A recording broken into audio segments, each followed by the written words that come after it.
Welcome back to another technical deep dive here in the debug zone. Today we're tackling a big question and breaking it down with insights from other users. Hopefully this clears up some misconceptions and helps you get the answer you need.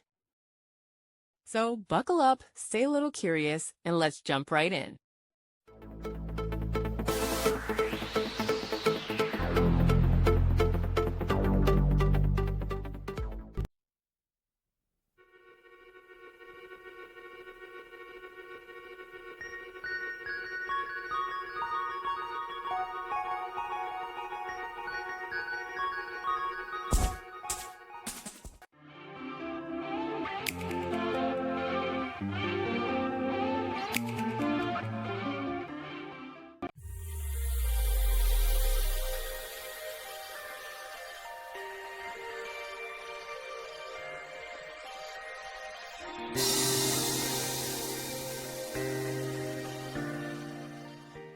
And that's a wrap.